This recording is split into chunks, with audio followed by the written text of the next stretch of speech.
son el presente y son el principal motor de este movimiento Tijuana Innovadora 2014. Así que muchas gracias por estar esta mañana acompañándonos.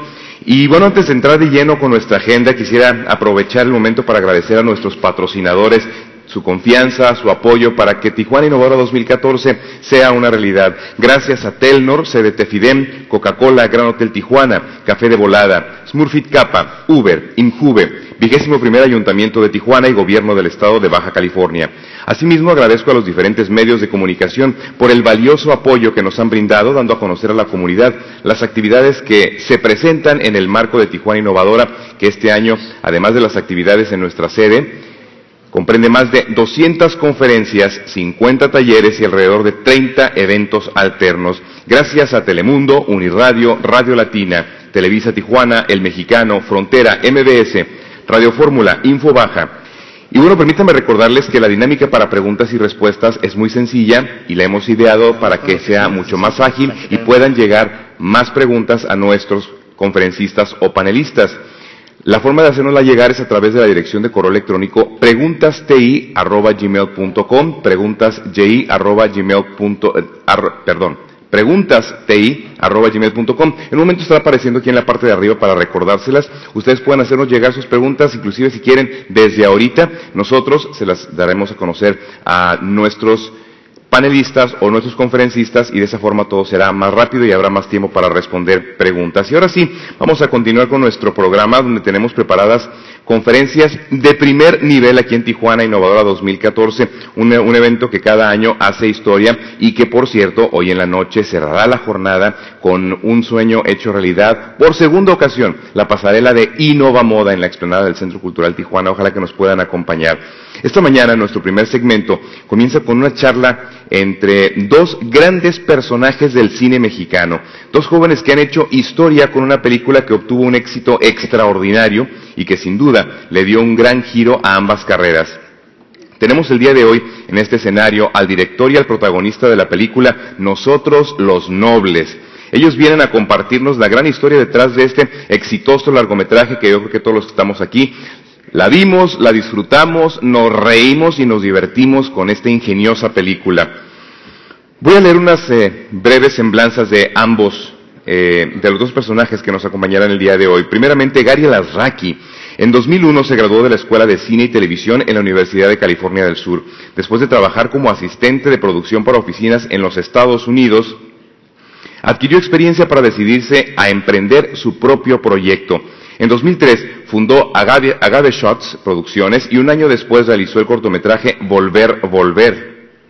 En 2008 dirigió La Hora Cero, un corto escrito por Guillermo Arriaga. En 2010 creó Alasraqui Films y en 2013 estrenó su primer largometraje, Nosotros los Nobles, un rotundo éxito que supera los 9 millones de espectadores y ocupa el segundo lugar con más ingresos en taquilla en México. Se confiesa y autodefine como un mi rey en recuperación.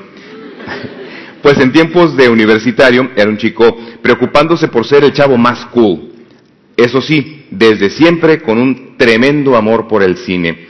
Y con este éxito creo que podemos decir que el joven Alasraqui ha logrado recuperarse, dejó de ser un mi rey para convertirse en un director de cine.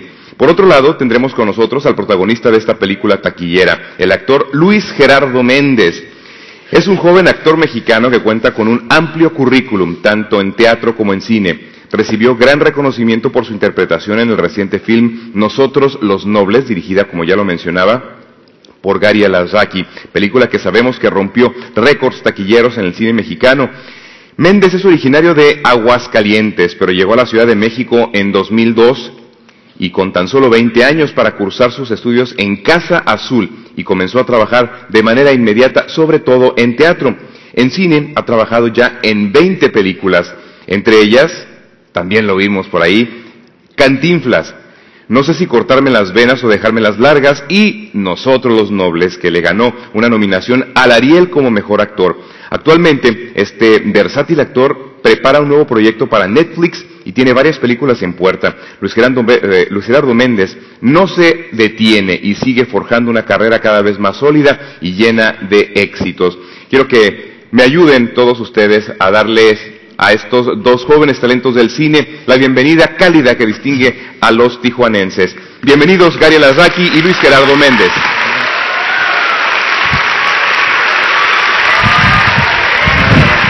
Bienvenidos. Gracias.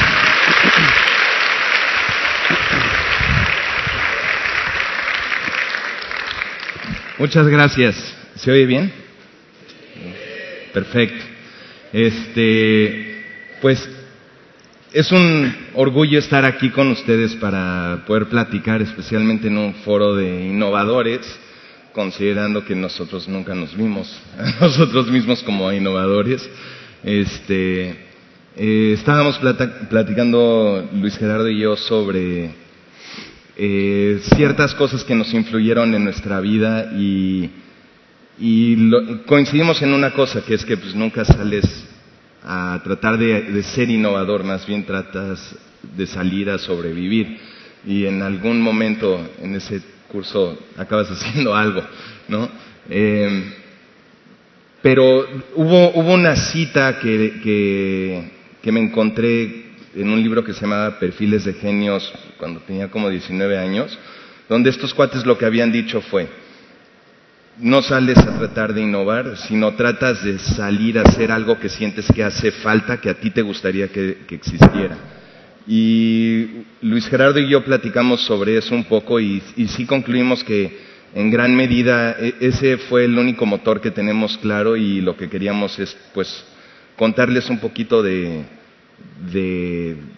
dónde venimos, cómo nos acabamos metiendo a esto y cómo fue que nosotros los nobles creemos que sucedió el accidente que fue el éxito de la película, y de ahí en adelante pues cómo estamos tratando de taclear el futuro y las opciones que vienen hacia adelante para poder jalar con el simposio, ¿no? Entonces... Hola, gracias por venir.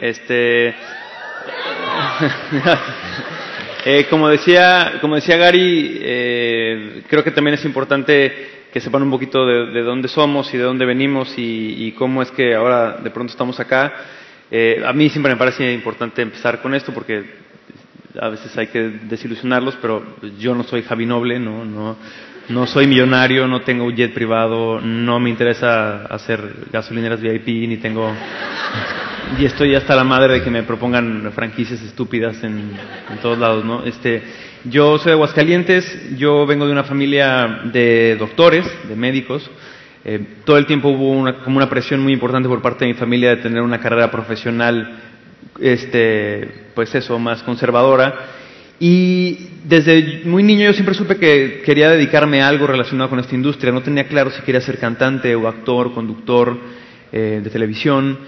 En esta búsqueda en el taller de teatro de la preparatoria tuve por ahí una revelación, porque mis papás se estaban separando en ese momento y yo en este taller de teatro me sentía como muy cómodo. Descubrí que el teatro era algo que me parecía muy divertido, donde me sentía muy en paz y tenía a mi alrededor gente que tenía los mismos intereses que yo. Pero lo que fue muy importante ahí fue que en la primera obra de teatro que hicimos yo tenía un monólogo en el que yo estaba en proscenio y este personaje hablaba sobre lo que se sentía que su familia se estuviera desintegrando. La obra se llamaba Asuntos de Familia y trataba de eso, de una familia que se empezaba a desmoronar por el divorcio de los padres y todo lo que eso empezaba a acarrear en los demás elementos de la familia. Y mi personaje tenía este monólogo en proscenio donde hablaba de su sensación acerca de sus padres divorciándose, y mis papás estaban en primera fila, entonces estaban literalmente a 1 metro de mí. Ellos se estaban separando en ese momento, y mientras yo decía este monólogo, yo tenía la certeza y tenía la sensación de que cada palabra que yo estaba diciendo los estaba afectando directamente y los estaba confrontando directamente con lo que ellos sentían y con lo que yo sentía y con lo que ellos estaban percibiendo que yo sentía sobre lo que estaba sucediendo en la casa, ¿no? Entonces fue la primera vez que experimenté el poder que tiene el teatro, ¿no? El poder de la confrontación que tiene el teatro, y me pareció muy poderoso, me pareció muy sanador, y me pareció también muy adictivo, ¿no? En ese momento, evidentemente no lo podía verbalizar como ahora, pero con el tiempo me di cuenta que eso fue lo que me empezó a llamar más la atención del teatro. Después, como en Aguascalientes es difícil crear una carrera como actor, decidí tomar mi plan B, que era estudiar marketing. Estudié mercadotecnia en el TEC de Monterrey. Y estando en tercer semestre, me parece, se abrió una audición para buscar VJs en MTV, que era mi sueño en ese momento, ser VJ de MTV, no sé por qué. Y fui a Ciudad de México y de una audición de 2.500 personas me quedé en segundo lugar. Tuve la oportunidad de ir a México, a las oficinas de MTV, me tocó hacer un programa piloto donde me tocó entrevistar a Molotov, conocí a los VJs de ese momento y fue como mi primer acercamiento real como a esta industria, ¿no? Y fue la primera vez que me di cuenta que existía MTV, que había unas oficinas de MTV, que existía esta industria de entretenimiento y que de alguna manera yo podía encajar ahí, ¿no? Entonces, no me quedé, pero fue como Inception, ¿no? Se me quedó en la cabeza ya esta idea de que era un camino posible, ¿no? Y pues me fue muy difícil regresar a Aguascalientes a estudiar marketing y a estar en mis clases de contabilidad. Entonces, ideé un plan para engañar a mis papás, que estaban muy desinformados con respecto a mi carrera, ¿no? Y a la formación universitaria. Entonces les dije que mi carrera, que era marketing, estaba mucho mejor en el campus Ciudad de México, ¿no? Y que estaba probado científicamente que los egresados de ese campus tenían trabajo más fácil, ¿no? Entonces ellos me creyeron, me dijeron, ok, te puedes ir, pero tú te mantienes, ¿no? Afortunadamente yo había sido locutor de radio en Aguascalientes y tenía mis ahorros, entonces me fui a México y a las 2 semanas de estar ahí hubo un casting para buscar conductores para Disney Channel. Fui, la misma historia, me quedé en los finalistas, pero no gané el concurso. Y lo interesante ahí fue que el productor de este programa era Epigmenio Ibarra, que es un productor muy conocido, está detrás de Sexo, Pudor y Lágrimas, está detrás de Mirada de Mujer, está detrás de Las Aparicio y de un montón de proyectos muy importantes de cine y televisión. Y yo me acuerdo que estaba llorando, desconsolado en un pasillo, ¿no? Después de que me habían dicho que no me había quedado.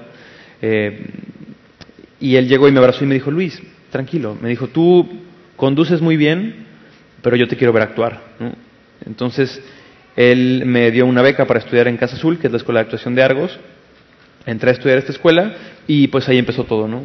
Ahí empecé a tener como un networking interesante con directores de teatro, con directores de cine. A partir de mis clases ahí conocí a un director que fue el que me llamó para hacer mi primera película y pues el resto ya es historia y es aburrido porque está en Google y lo pueden ver ustedes, ¿no? O sea, pero quería hablarles brevemente como de dónde vengo y cómo es que llegué a esta carrera, ¿no? Evidentemente de esa película a nosotros los nobles hay 12 años, ¿no? De muchas películas, teatro, televisión, proyectos muy exitosos, proyectos terribles y que prefiero omitir, ¿no? Pero bueno, esa es un poco la historia de cómo empezamos, ¿no? Yo por mi parte fue bastante más, pues yo vengo de una familia donde mi papá tenía una agencia de publicidad y su papá había hecho cine. Y cuando yo dije que quería hacer cine, me dijo que no haga eso porque entonces no iba a tener una rutina de trabajo y eso me iba a dar mucho tiempo de ocio y ahí es cuando destruyes familias. Porque mi abuelo se casó 6 veces, entonces mi papá tenía miedo de que como que yo repita el patrón y me dijo, mejor dedícate a algo donde puedas trabajar más seguido, donde tengas una rutina, donde puedas hacer cine pero más fácil, como los comerciales. Entonces empecé haciendo eso un poquito, obedeciendo lo que él me pedía, pero hubo un momento donde yo me quería ir a estudiar a Estados Unidos, pues nada más por la aventura y mi jefe no quería, creía de que me iba a quedar ahí una vez que llegue. Entonces hicimos el intercambio de que los veranos me podía mandar a cursos y mi primer curso a los 19 años fue en la New York Film Academy por un verano y la excusa es, voy a ir a tomar esos cursos para poder dirigir comerciales mejor. Entonces, llegando ahí, al final tenías que hacer un cortometraje y proyectarlo para todos los directores, con los amigos de los directores y los actores de todos los cortometrajes. Entonces era un cine con un auditorio y era mi primer cortometraje y la gente se rió mucho al final y la gente le entendió y mi maestro me dijo de que yo tenía un buen toque para contar historias y que no lo suelte eso. Entonces como que me salí de ahí sintiendo de que había algo muy padre en la conexión que viví con el público en ese momento, de que proyecté un trabajo que yo hice y sentía que los comerciales no me lo iban a dar. Entonces me tuve que hacer güey mucho tiempo escondiendo mis ganas de hacer cine adentro de trabajar en productoras de comerciales. Y también, me fui a estudiar cine a Los Ángeles, aprendí ahí brutal, no tenía nada que ver con lo que estaba aprendiendo en Libero, por el rigor académico que tenían estos cuates en una escuela de cine versus comunicación, donde además hay una clase de cine, ¿no? Ah, cabrón. Creo que eres tú. Sí, ¿verdad? Sí. ¿Habrá un micrófono de mano? Creo que ya viene. O igual y no, No, sí, eres tú. Sí, pero ahorita no lo estoy. No, sí. No, es para el señor. Gracias. Bueno. ¿Ves? Te dije. There you go. Gracias. Bueno, entonces, lo que acabó sucediendo fue de que empecé a trabajar como asistente de dirección en comerciales y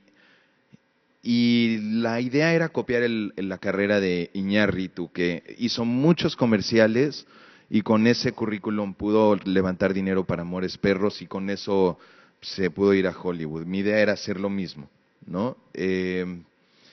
Pero conforme fue pasando el tiempo empecé a ver que estaba otro director que se llama Simón Bros, que era el director de comerciales más exitoso de México, creo que todavía es. Y él me aceptó a trabajar en su casa productora como asistente y era mi maestro que me decía, aquí podrías haber dirigido esto mejor, aquí podrías haber hecho esto diferente, y él me iba formando. Entonces empecé a darme cuenta de que para cuando yo tenía 26 años, Simón ya había montado su casa productora y ya había ganado quién sabe cuántos premios y yo no. Y Iñárritu ya había ido a los Clios, ya había hecho su primer comercial por $1 millón y yo no. Entonces me empezó a entrar una angustia horrible de que la idea de seguir el camino de ellos dos, me estaba saliendo mal y chances son de que no me iba a tocar vivir el mismo éxito que ellos. Entonces empecé a entrar en mis primeros ataques de pánico de los 20s. Y de pronto, como por ahí de los 30s, tuve como que entendí algo muy claro, que fue que no hay lugar para otro Simón Bros en el cosmos, porque él ya ocupó ese lugar. Entonces, si yo trato de seguir ocupando ese lugar, pues me voy a encontrar como en Frogger, que la casilla ya está llena.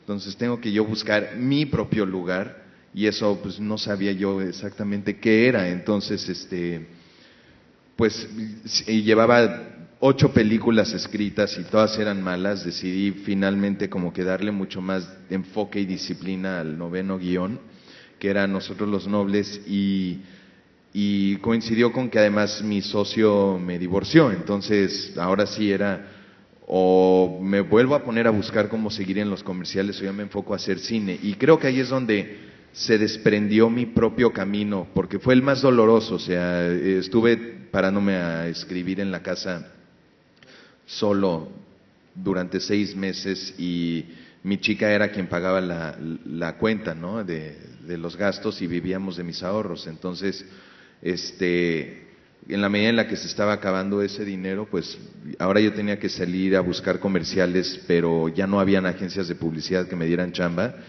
y los clientes de mi jefe estaban diciendo que había un conflicto de intereses en darme un comercial a mí, porque si algo salía mal, ¿cómo le hacen para despedirme o pelearse conmigo sin pelearse también con la agencia de publicidad? Entonces querían marcar ahí una separación de iglesia y Estado, y eso quería decir de que tampoco podía recibir muchos comerciales de mi papá. Entonces encontré un cliente que era de infomerciales y me dediqué a hacer infomerciales, que me acabé divirtiendo mucho en ellos porque nos daban presupuestos muy grandes y a la misma vez teníamos libertad creativa, y entonces hice unas cosas muy padres y unas aberraciones también. Él es el creador de este infomercial de Adiós a los brazos de Tamalera. Cold Hit. Sí.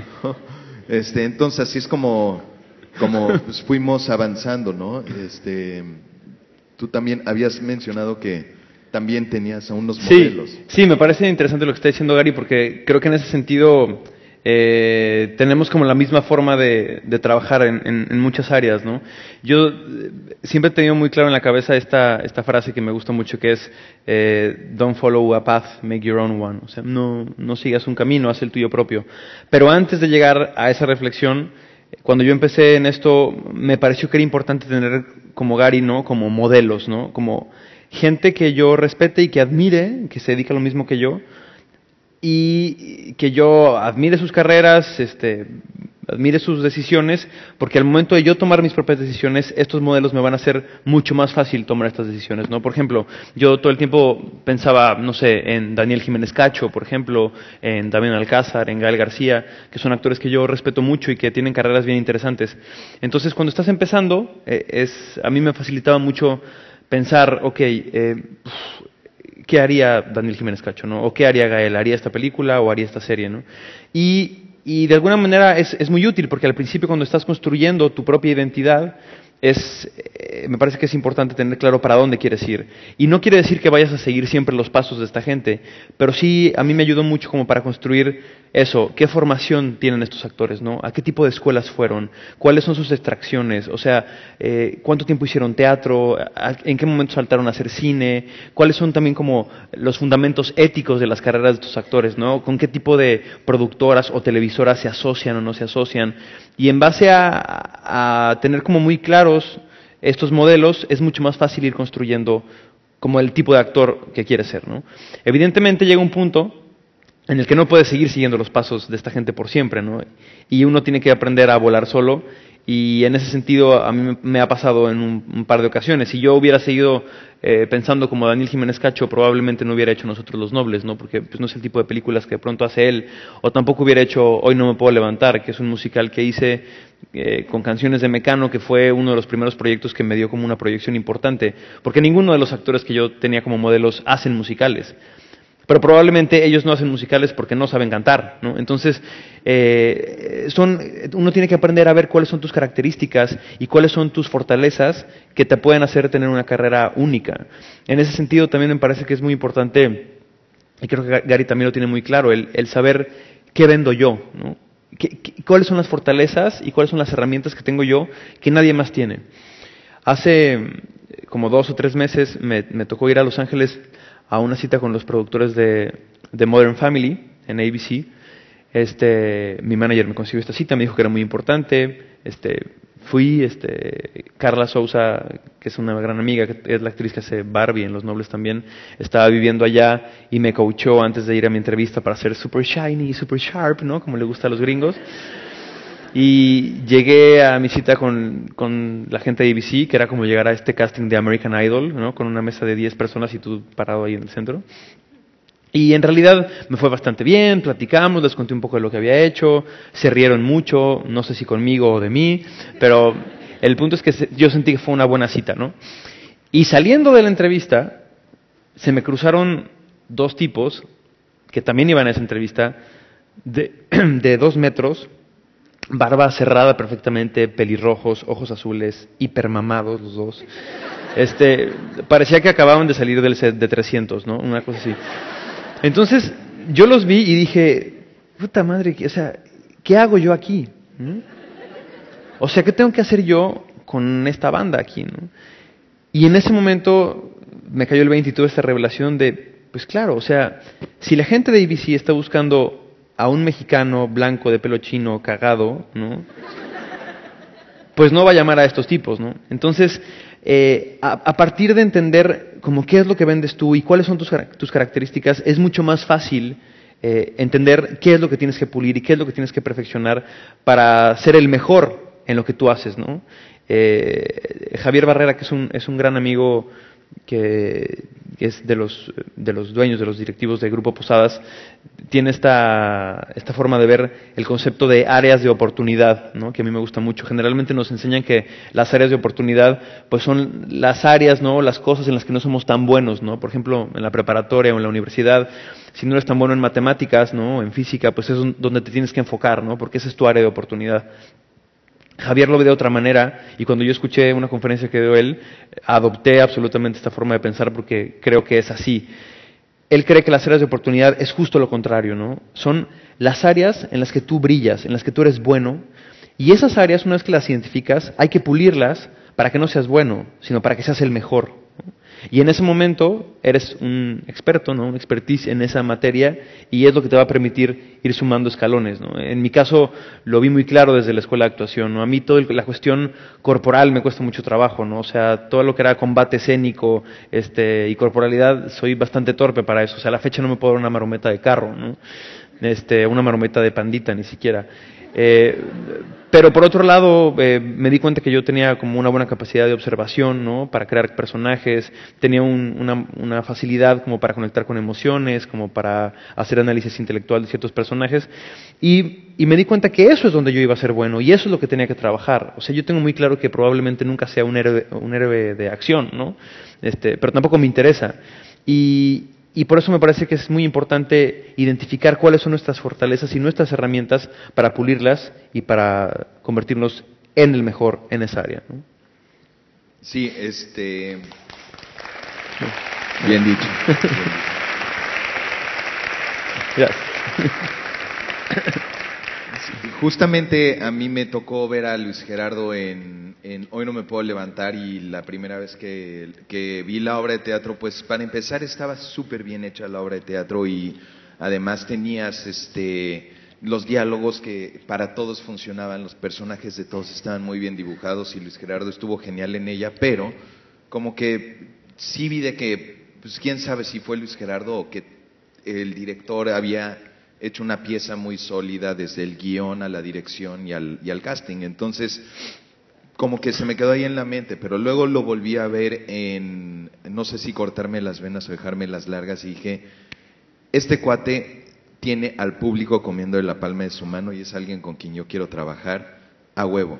Entonces, cuando ya tenía el guión, yo lo quería él para Cha. Y me lo encontré en una boda de una amiga en común y creo que ni él se acuerda ni yo me acuerdo de qué nos dijimos esperando el coche, pero me dio su teléfono y entonces le hablé para que venga a hacer el casting para la película, y cuando leyó el guión me pidió que mejor lo dejé probar para Javi Noble. Ajá. Entonces yo quería que mi hermano la haga de Javi Noble porque me imaginaba que era gordito y inseguro, y eso hacía a Javi muy, muy diferente a Peter, que era como que mi rey metrosexual muy pulido. Y le dije a Luis Gerardo, no, tú eres flaco y estás en forma, no jalas. Y dijo, no, por favor déjame tratar. Y entonces de repente hizo el casting, y cuando acabó le enseñé el casting a mi hermano y me dijo, ¿yo qué tengo que hacer actuando contra este cabrón? ¿Qué? Aunque, a pesar de eso, en el último callback, ¿no? Después de hacer un montón de audiciones para que Gary me aceptara ver como Javi, en el último callback, ¿no? Que es la última vez que el director llama a 3 o 4 actores ya para tomar una decisión final, hay que decir que todavía había 3 actores gorditos y yo. O sea, sí era lo que estaba muy en su cabeza, ¿no? Entonces... Sí, sin duda. Entonces, pues nos lanzamos a hacer nosotros Los Nobles. Yo creo que es difícil desde mi perspectiva explicar qué hice diferente a cualquier otro director, y como que Luis Gerardo me estaba platicando hoy cosas que pues, creo que es más interesante que tú digas. Sí, no, se logró todo para hacer nosotros Los Nobles y empezar a trabajar, y algo que yo en retrospectiva me doy cuenta que es una de las piezas fundamentales para que la película funcionara. Yo he tenido la oportunidad ya de trabajar con varios directores, hacer muchas películas, algunas muy buenas, algunas muy malas, algunas muy taquilleras, algunas que no vio nadie, ¿no? Entonces, te es más fácil, ¿no? Como comparar y tener perspectiva de cómo funciona cada director y cada proceso. Creo que uno de los grandes aciertos de Gary es que, y de hecho te lo vi en una conferencia que lo decía él, dice, para guiar a la gente o para ser un líder hay que caminar detrás de la gente, ¿no? Y en ese sentido creo que Gary lo hizo muy bien. Gary se rodeó de un equipo con muchísima experiencia en todas las áreas. O sea, el fotógrafo de la película es alguien que había hecho miles de comerciales y algunos cortometrajes. La asistente de dirección había asistido a Arráncame la vida, que era una película gigantesca, y muchas películas más. El productor había hecho un montón de películas. Todos los actores que estábamos en el set teníamos por lo menos 3, 4 o 5 largometrajes antes. Y era muy chistoso darte cuenta que la persona con menos experiencia en el set era Gary, y era el director. Pero la gran fortaleza de Gary fue que se dio cuenta que tenía que rodearse de un equipo muy sólido, y es un director que nos permitió colaborar, y es un director que le gustaba escuchar a los demás. Hay muchos directores que llegan y asumen este papel de dictadores, ¿no? Donde el único que sabe lo que está pasando es él, y los demás son títeres que él maneja con sus manos. El terreno, el set en la película era un terreno fértil. Gary todo el tiempo llegaba y nos cuestionaba y nos preguntaba a los actores: ¿cómo ves la escena? ¿Le podemos dar la vuelta por aquí, por acá? Con el fotógrafo también todo el tiempo estaba peloteando ideas. Si el productor se le acercaba, Gary lo escuchaba. Al final del día él tomaba todas las decisiones y él tenía la batuta. Pero eso, siempre tuvo como un lugar con mucha humildad de decir: yo no sé cómo resolver esta escena, sé lo que quiero hacer, sé lo que quiero ver en pantalla, probablemente no sé cómo hacerlo, ayúdenme, ¿no? Entonces, en ese sentido, el trabajo se vuelve un trabajo en equipo, ¿no? Que al final del día, eso es el cine, ¿no? Gustavo Montiel, que fue director del CCC hace muchos años, tenía una frase que me gustaba mucho, que era, en el cine, ya se me olvidó cómo era la frase, gracias. Perdón, es que vengo del Festival de Cine de Morelia y fueron muchas fiestas, entonces ya no están conectando las neuronas, pero voy a pasar con Gary y ahora que recuerde la frase, se las digo.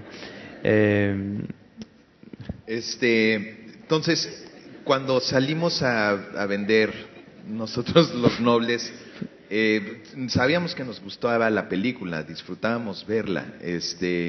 Encontré en Luis Gerardo y Carla como que a dos socios creativos muy interesantes, con quienes no me daba miedo decirles de que no tenía idea cómo iba a resolver la escena. Irónicamente, los invité a la sala de edición a que vieran las dos secuencias más difíciles de editar de la película, donde probablemente salieron cada quien por su cuenta diciendo: es un horror, este güey no sabe editar, que era la escena de la persecución del pecero, y no pegaban las escenas y no teníamos suficiente material, y estábamos viendo si lo parchábamos con audio, y hasta Luis Gerardo empezaba a decirme: no, a ver, espérate, ¿qué pasa si tratamos de hacer esto o esto o esto? ¿No? Y con Carla fue lo mismo en la central de abastos, que pues teníamos solo ciertas tomas, pero lo demás no. Entonces había que construir esa actuación y siempre había algo que brincaba en continuidad. Entonces lo padre fue de que no salieron de ahí a hablar entre ellos como que necesitamos hablarle a nuestros abogados y entonces nos gustaba la película, la enseñamos a diferentes estudios, se mostraron muy agresivos en quedarse con los derechos en Warner. Eso nos dio buena esperanza, y de pronto pues fuimos a vender la película en diferentes medios de televisión y radio, y tratábamos de ponernos de acuerdo en qué son los mensajes claves que queremos decir, ¿no? Vamos a tratar de que la gente se ría, nada de que apoyen al cine mexicano, ¿no? Porque creo que nosotros tenemos que más bien darle una razón a la gente para pagar la taquilla, no la limosna de que: oye, ¿cómo que te vas a meter a ver Iron Man? Es mexicana. Ve a verme. No importa si está mala, ve a verla, ¿no? Sí. Nosotros íbamos por otro lado, ¿no? Sí tuvimos como muy clara esa comunicación desde el principio, de decir: tenemos que salir a vender esta película como lo que nosotros creemos que es una película, como decía Gary, es Hollywood en español, es cine de género que está bien hecho, que a nosotros nos divierte mucho y nos hace reír, y que tenemos la certeza que la gente se la va a pasar igual de bien que nosotros, ¿no? Porque el producto está bien hecho y nos gusta. Entonces no tenemos por qué salir a pedir limosna, no tenemos por qué salir a decir: por favor apoyen a la película en el primer fin de semana. No, era más bien: vamos a vender esta película como que es la película más divertida que vas a ver este año, ¿no? Y entonces, en ese sentido creo que nos funcionó, porque el primer fin de semana hubo mucha gente que fue a ver a las salas, y a partir de ahí se generó un muy buen boca en boca. Pero es un error que yo tenía viendo mucho tiempo en el cine nacional, ¿no? Yo odio el discurso de apoyar al cine mexicano, porque no tienes por qué pedirle a la gente que vaya a ver un producto que está mal hecho, ¿no? Tienes que hacer un buen producto y venderlo como lo que es, como una buena película, ¿no? En ese sentido, creo profundamente que hay que apoyar al cine mexicano, pero desde otro lugar, ¿no? Desde el punto de vista de la distribución, ¿no? Desde la producción, pero el público no es el que tiene que apoyar al cine mexicano, es una cuestión de la industria, ¿no? No es responsabilidad del público, es responsabilidad del que está acá, ¿no? Y en gran medida creo que eso responde bastante a esto que decíamos al principio de que tienes que hacer algo que tú tienes ganas de ver, algo que a ti te hace falta en el mercado, ¿no? Porque a mí me queda claro que hay muy buenas películas del cine mexicano, pero mis tíos me decían, oye, no le entendí esa película, ¿no? Y mi abuela diciendo, yo no puedo ver esas cosas, mucha violencia. Y entonces dije, en efecto, mis tíos y mi abuela, que no saben nada de cine, no están siendo atendidos por el público. Y además, la neta, yo soy un niño, soy producto de Videocentro y Blockbuster. Era el cine al que tuve acceso y yo me podía pasar comidas enteras con mis amigos discutiendo Ace Ventura. Entonces, ¿por qué de repente voy a decir, ok, es mi primera película y yo voy a ser Haneke? No he visto Haneke, no he visto la mitad del cine de arte que un director culto debe de ver. Soy un director bastante inculto en cuanto al cine de autor, pero del cine de género de Hollywood me he visto toda la porquería que nos han dado en la vida. Entonces, ese cine lo conozco, sé de ese cine cuál sí me gusta y ese es el que traté de hacer, ¿no? Porque sentía que no había de esa oferta en México y que además pues, yo tengo ganas de verlo y ojalá y haya otro estúpido más igual que yo con ganas de verlo, porque si no, pues ya hice el ridículo en taquilla, ¿no? Pero creo que esa fue una idea compartida a la hora de hacer nosotros Los Nobles, que creemos que le da integridad al motivo por el que se hizo el guión, la película y cómo se vendió y como ese discurso creo que fue sincero, encontró un público, ¿no? Esa sería mi conclusión de Nobles. Sí, sí, estoy completamente de acuerdo. Y pues de ahí creo que nos gustaría pasar a lo que viene ahora, ¿no?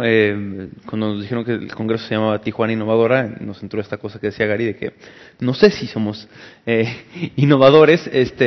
Lo que sí estamos haciendo, que me parece que es innovador, es lo que viene ahora, ¿no? Que vamos a hacer la primera serie de Netflix en español, cosa que nos hizo...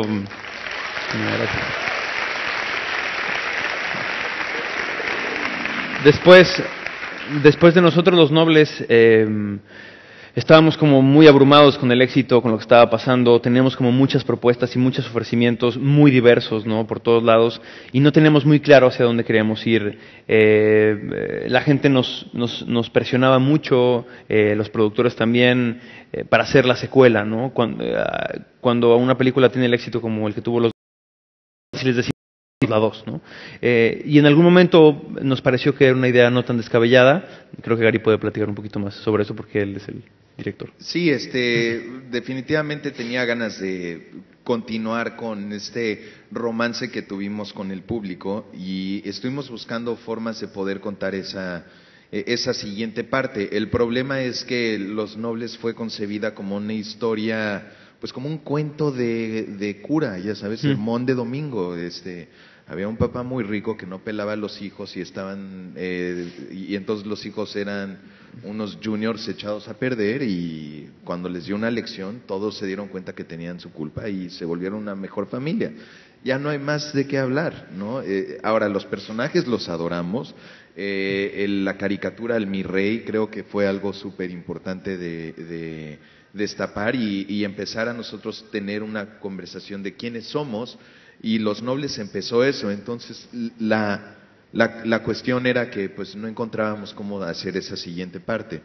Entonces de pronto, entre todas las ofertas que teníamos para tratar de hacer la serie de televisión o la parte 2 o lo que sea, Netflix también habló a ofrecer, pero de pronto un amigo mío me habló a platicar una idea de que qué pasaba si Tommy Boy heredaba un equipo de fútbol y que él quería hacer esa película. Y entonces me quedé pensando en cómo me la pichó, estuvo muy divertido. pero empecé a pensar de que sería una forma padre de volver a traer a los actores de Nosotros los Nobles a una nueva historia, que no son Nobles, no son Javi Noble, no son Bárbara Noble, pero el pleito entre los hermanos por un equipo de fútbol podría ser una nueva continuación a arquetipos que visitamos con los Nobles, pero pues ahora que sean una nueva familia. Entonces le hablé a Luis Gerardo a preguntar si le gustaba esta idea y me dijo que sí. Entonces fuimos a Netflix a decirles que pues teníamos esta idea como nuestro siguiente paso para una serie de televisión en la que podía vivir pues Luis Gerardo interpretando un nuevo personaje, pero manteniendo el humor que tuvimos con Nosotros los Nobles, y entonces se vuelve más como una segunda parte o continuar una conversación que empezó Nosotros los Nobles, pero pues con un nuevo universo. Entonces les encantó la idea y empezamos a entrar en negociaciones. Nos tardó 6 meses y de pronto pues nos enteramos que Netflix tiene prácticamente todo el carro parado hasta ver cómo le va a esta serie para luego seguirle abriendo la puerta a nuevos productores, que a mí me fascina ese reto y de cierta manera lo que traté de hacer para poder preparar la serie fue pues ir a platicar con guionistas que han hecho series de 13 episodios, mientras que en México pues las series son de 60 o 70 capítulos, las escriben 1 o 2 personas. Aquí queríamos tratar de encontrar un cuarto de escritores a la gringa, donde tienen 8 o 12 tipos pichando ideas y un jefe diciendo por aquí o por allá. Y nosotros hicimos una versión chiquita de eso con 6 escritores que todos habían trabajado en series gringas.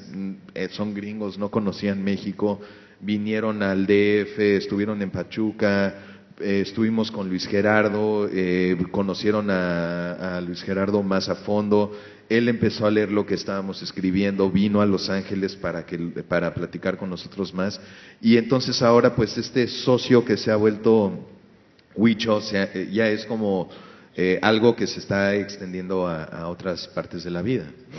Sí, creo que lo que nos gustaba aquí y lo que nos aterra al mismo tiempo es que pues Netflix creemos que es la plataforma más interesante donde podemos trabajar. El otro día me preguntaban en el Festival de Cine de Morelia cuáles son las expectativas o cuáles son los caminos que puede tener un actor en la televisión en este país, ¿no? Es como muy sabido que la televisión está viviendo su era de oro en el mundo ahora, ¿no? Las series de televisión son lo más cool, son lo que la gente más consume, son las que están en boca de todo el mundo. Incluso muy por encima del cine ahora, ¿no? Entonces, en México, pues el panorama era un poco desolador en ese sentido, porque el cine nacional está viviendo un momento como muy importante, ¿no? Las películas están siendo muy taquilleras, la gente en México está volviendo a las salas a ver su cine, el cine que va a festivales, el cine mexicano que va a festivales tiene como una muy buena acogida, la gente siempre está muy ávida de lo que va a presentar México en los festivales de cine. Pero por otro lado, el panorama en la televisión, pues la verdad es que era bastante desolador si solamente te enfocas en las 2 televisoras que controlan todo el mercado. Entonces, cuando Netflix o cuando HBO aparecen en la escena, pues todo se vuelve mucho más interesante, ¿no? Por ahí nos parecía que era el camino más evidente, porque además Netflix nos permite una libertad creativa, es una plataforma que te permite de alguna manera volarte la barda un poco más y experimentar y salirte de los esquemas y jugar, que finalmente es lo que queríamos, Gary y yo, era poder jugar y pasarla bien, ¿no? Y la parte más emocionante es de que llegan a 50 países con 50 millones de espectadores, nada más con subir el switch. Entonces eso era como que una oportunidad de oro que nosotros no podíamos desperdiciar, y que se encontraste a nosotros los nobles que tuvimos que ir vendiendo territorio, que en Colombia ya la compró en cine, Venezuela ya la compró en video, ¿no? Aquí es de un día a la mañana, la mitad del mundo ya lo tiene en sus casas, y nos dieron libertad creativa completa prácticamente. Se prendió una cosa aquí que dice Time's Up. No sé si podemos seguir o tenemos que ¿O quieren hacer preguntas? Pasar a preguntas y respuestas. Tenemos aquí preguntas.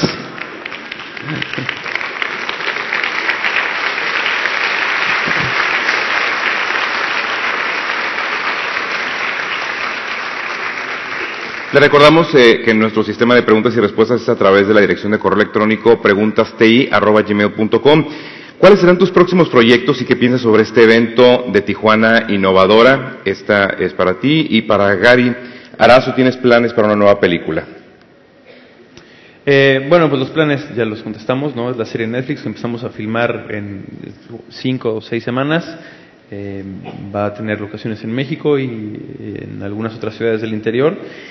¿Qué pienso de Tijuana Innovadora? Pues me parece que es un congreso bien interesante. Yo no conocía Tijuana hasta hace 3 semanas que vine de gira con El Curioso Incidente del Perro a Medianoche, y debo decir que es una ciudad que me enamoró. Me parece que tiene una riqueza cultural bien interesante. Se siente por todos lados la música, el cine, el teatro, el intercambio cultural que tiene también me parece muy interesante, y pues creo que cualquier congreso o cualquier evento que promueva pues eso, el intercambio de formas de pensar de gente de todo el país y que invite a la innovación, pues a mí me parece muy emocionante, y más ver a tantos jóvenes acá. Bien.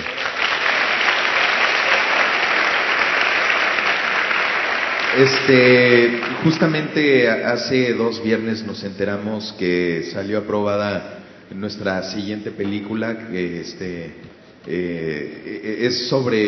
es otra comedia sobre un papá en los 40 que es el dueño de un gran latifundio que la revolución le dio por ser amigo de la revolución, y se va a morir de gonorrea. Entonces él convoca a sus 4 hijos de todos los rincones del mundo para ponerlos a competir en un reality de radio por la herencia. Sería el primer reality show de la historia. El primer reality show de la historia en México, es por radio, y los hermanos tienen que competir en competencias ridículas por la popularidad del público, y el público, quien mejor le caiga, se queda con la herencia, mientras que el papá se divierte en ver a los hermanos pelearse entre ellos y sacarles lo peor a sus hijos, ¿no? Entonces, es un guión que originalmente se escribió para Sacha Baron Cohen, para Ali G. Desconozco las razones por las que no lo hizo. El guión es muy divertido, es brillante, es hilarante, y el reto y la complejidad y lo innovador que podría ser este proyecto es que los 4 personajes los tiene que hacer el mismo actor, ¿no? Entonces Gary me dijo que pensaba, le dije que estaba pendejo, ¿no? Insistió y finalmente accedí, y entonces ahí vamos a estar haciendo a los 4 hermanos, que son bastante diferentes, y pues ya lo verán. Quiero que sepan que no pienso hacer comedia toda mi vida. Lo que pasa es que la comedia que yo quiero hacer es con este señor judío, rubio, simpático que tengo aquí al lado. O sea, a mí me gusta mucho de pronto saltar de formatos y saltar de géneros, y ahora vengo a hacer, pues eso, El Curioso Incidente, que era una obra como súper densa, ¿no? De un chavito que es autista, con un mensaje increíble, una profundidad temática, pues eso, bien rica. Pero eso, después de este tipo de proyectos me gusta reírme, y por eso viene Netflix. Después vendrán un par de películas más independientes, pero sin duda, como el regreso al cine en una película de estas características tenía que ser con Gary, y este es un guión que nos emociona mucho, y pues ya lo verán por ahí del 2016. Sí.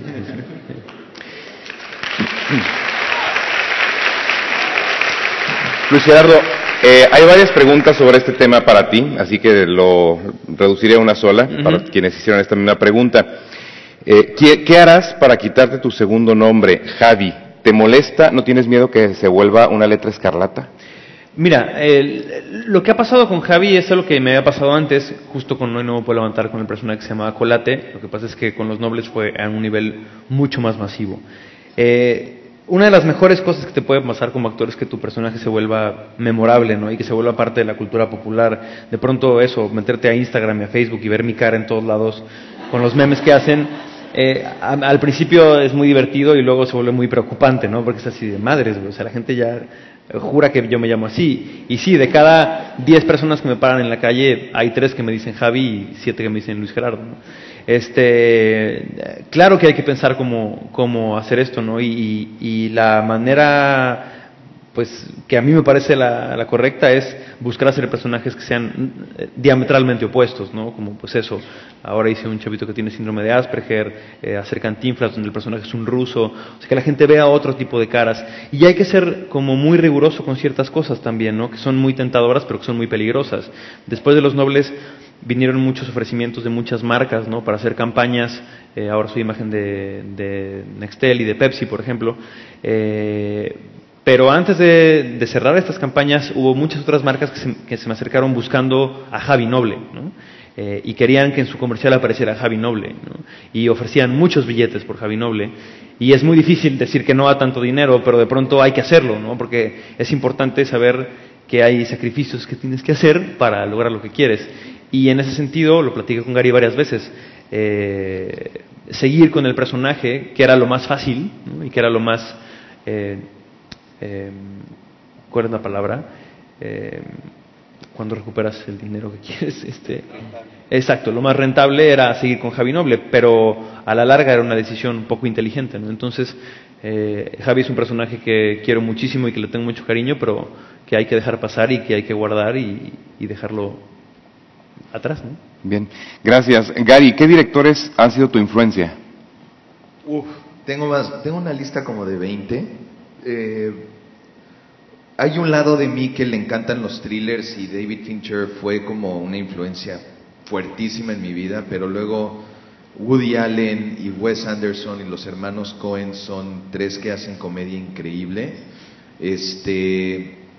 Luego hay unos de los 80s que son Frank Oz y Harold Ramis que hicieron estas películas como Dirty Rotten Scoundrels o Groundhog Day, que son comedias pues gringas, a lo típico, pero son joyas, me fascinan. Entonces, definitivamente fueron una influencia ellos también para Los Nobles específicamente.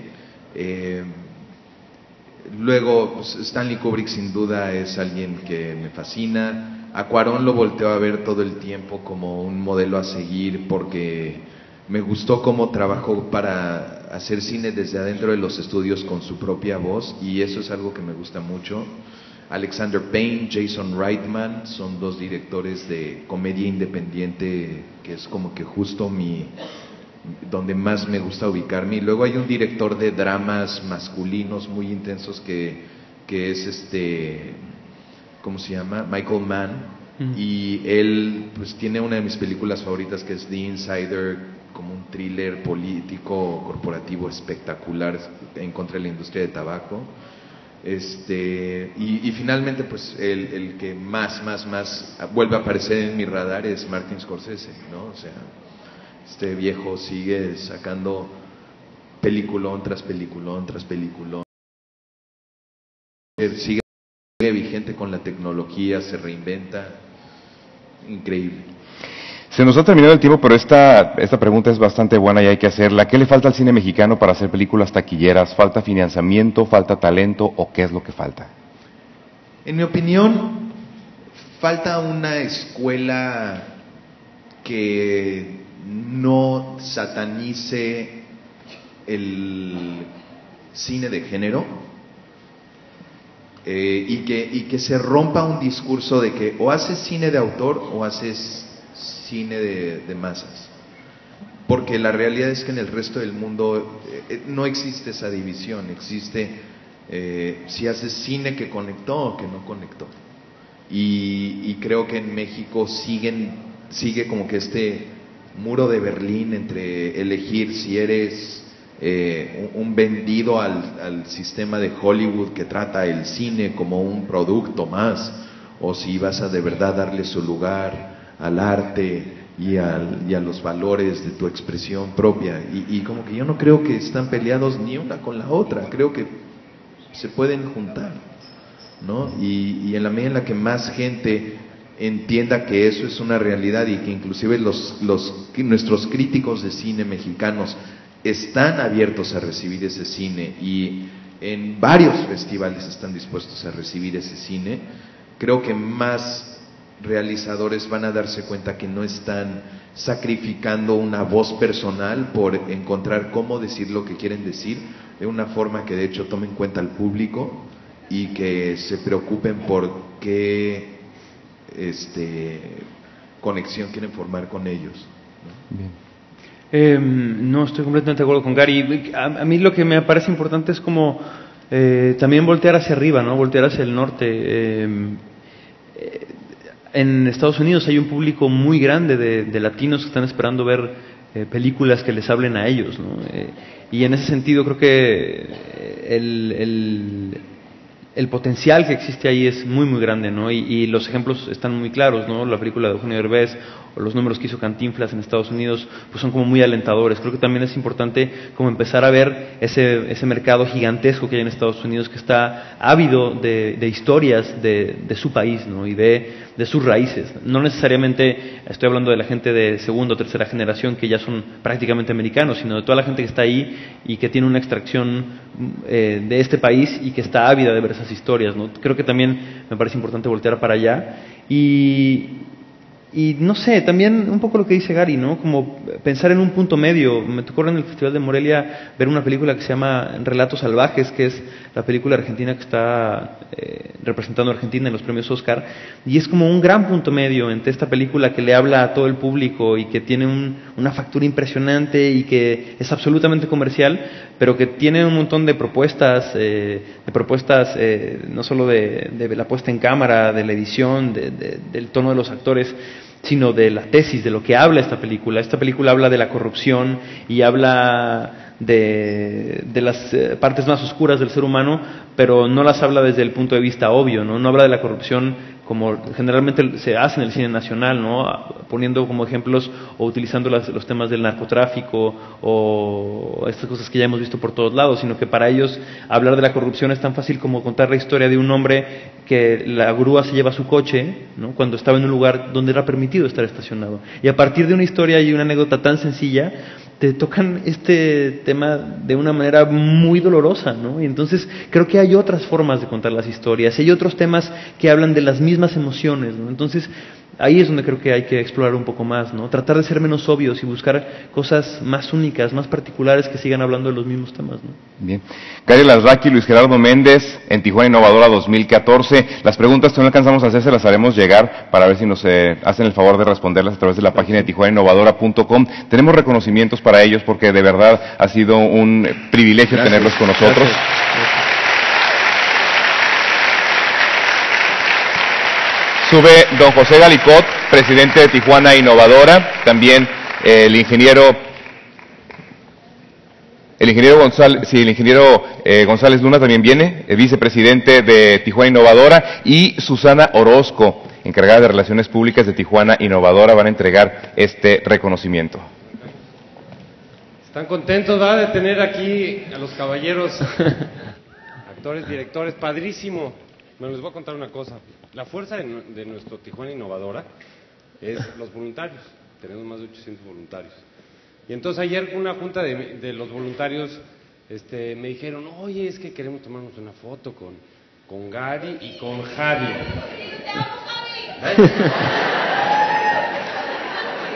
Esta es voluntaria. Y entonces les dije, no viene Javi, viene Luis Gerardo Méndez, y casi me ahorcan, ¿no? Porque estamos muy contentos de que estén aquí. Y los invitamos a que piensen en Tijuana como una plataforma para hacer cine. Hay un talento increíble de la gente. ¿Ven? Todos ellos quieren ser actores. Pero hay todo lo que quieren, escena, postproducción. Tienes, obviamente, lo que estás comentando, Luis Gerardo, de Los Ángeles. El cine del mexicano de nuestra diáspora quiere cine mexicano en inglés. Y se lo comen, no se la acaban. Entonces, son muy exitosos los dos. Los invito a que piensen en Tijuana para hacer cine. Vamos haciendo cine para la diáspora y van a tener resultados padrísimos. Tengo un primo que le dio gonorrea por si lo quieren hacer en casa, ¿no? Ya lo tenemos, gracias. Y la verdad es que, por ejemplo, tenemos aquí los estudios donde se hizo el Titanic. Hay toda una cultura de cine en Tijuana, y la verdad es que es muy importante. Dejen platicar de qué se trata esto. Tijuana Innovadora es un evento que no hay paralelo en el mundo, no es una convención, es un encuentro con la comunidad. Tenemos 320 oradores que ustedes que han venido a participar. La idea es mostrarles a los tijuanenses todos los alcances de lo que se puede, pero lo hacemos a un nivel que no existe, no hay otra cosa así en el mundo. Tenemos 45 talleres gratuitos, en este momento están dando talleres Sergio Aragonés, el famoso de MAD y también el Fisgón está aquí dando talleres. Al mismo tiempo tenemos en este momento allá arriba otra serie de conferencias. O sea, Tijuana Innovadora es un esfuerzo para demostrar el dinamismo de una ciudad que crece y que va a ser el centro de México. Mientras México sufre, mientras México hay problemas, mientras Guerrero tiene relajos, mientras en Tamaulipas está pasando el problema, Tijuana contesta con esto, con un evento cultural, social, importante, donde hablamos el idioma del norte, somos el viento fresco que viene del norte, eso somos. Y voy a pedirle,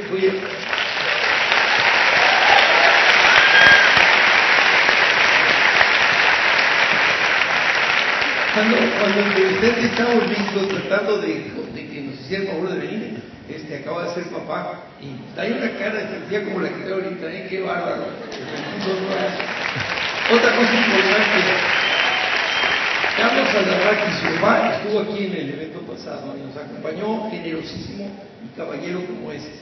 Bueno, pues Luis Gerardo, te voy a dar yo nos vamos a cambiar, que te voy a dar Susi. Bueno, gracias, muchas gracias, gracias. Bueno, entonces, amigos, muchas gracias, un placer, gracias. No tenemos que dos y los estamos enseñando. Déjenos ahí en el asiento. Pero el mío sí tiene mi nombre, La placa sí te la damos. Vénganse por acá, por favor. Pónganse los dos, Susi, por favor. Vengan los dos para acá, vengan para acá. Ellos no saben lo que les va a pasar. ¡Claro que no saben! No, ¿qué pasa? Te voy a tomar de la mano. Ok. Órale. Ok. A la 1, a las 2 y a las 3.